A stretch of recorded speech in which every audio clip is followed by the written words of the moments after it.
Vegetable দিয়ে fried rice বানাবো। একটা পাত্রে জল চাপিয়ে দিয়েছি, জলটা গরম হয়ে গেছে। এবার জলের মধ্যে 3টে তেজপাতা দিলাম, দারচিনি আছে, লবঙ্গ আছে, এলাচ আছে, দিয়ে দিচ্ছি। সাদা তেল দিচ্ছি জলের মধ্যে সামান্য। জলটা ফুটে গেছে, এবার চালগুলো দিয়ে দেবো। ভিজিয়ে রেখেছিলাম 20 মিনিট, বাসমতি চাল ভিজিয়ে রেখেছিলাম।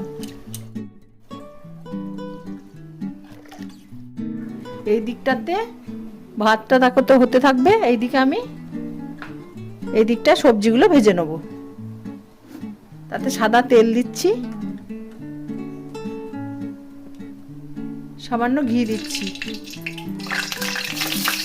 প্রথমেই গাজরগুলো দিয়ে দিচ্ছি, বিনসটাও দিয়ে দিচ্ছি।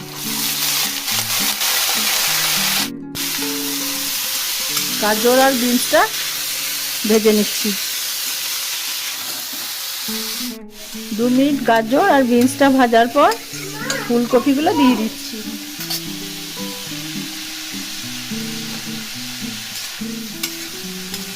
এদিকে ভাতটা নেড়ে দিচ্ছি, এখনো হয়নি। পরিমাণ মতো নুন দিয়ে দিয়েছি। ভাতটা হয়ে গেছে, এবার নামিয়ে দেবো। গাজর, ফুলকপি, বিনস ওগুলো হাফ সেদ্ধ হয়ে গেছে। এবার সামান্য আমি নুন দিচ্ছি, সবজিটার পরিমাণে নুন দিচ্ছি। নুন দিয়ে নেড়ে নিচ্ছি। এবার ক্যাপসিকাম দিয়ে দিচ্ছি।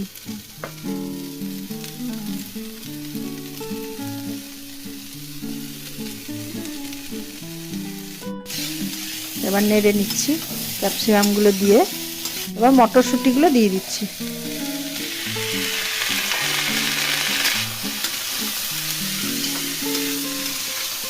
সামান্য একটু চিনি দিচ্ছি, আর সবজিগুলো টেস্ট লাগবে খেতে।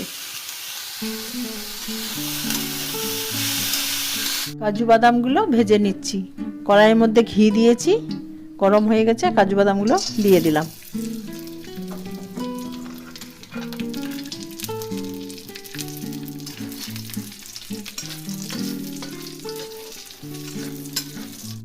বাদামটা হালকা আঁচে ভেজে নিলাম, যাতে পুড়ে না যায়।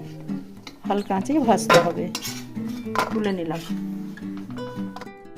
ঘি দিচ্ছি, কড়াইয়ের মধ্যে ঘি আছে। আমরা তেল ঘি দুটোই মিক্সড করে করতে পারেন, আর শুধু ঘি দিয়েই করতে পারেন। আমি শুধু ঘি দিয়েই করছি।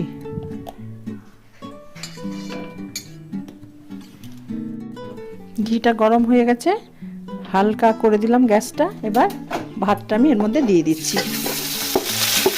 অর্ধেক দিলাম, তা নাড়ার পর ওই অর্ধেকটা দেবো।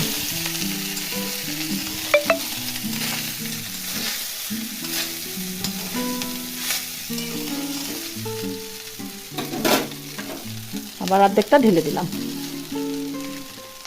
তার সাথে সবজিগুলো দিয়ে দিচ্ছি। সামান্য সামান্য করে দেবো, নাড়বো আর সামান্য করে দেবো।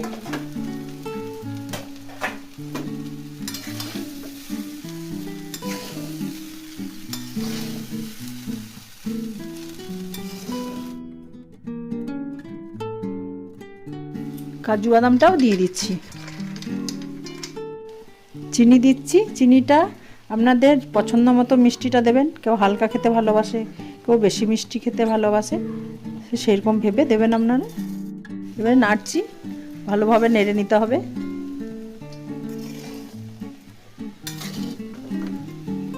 Veg fried rice ready.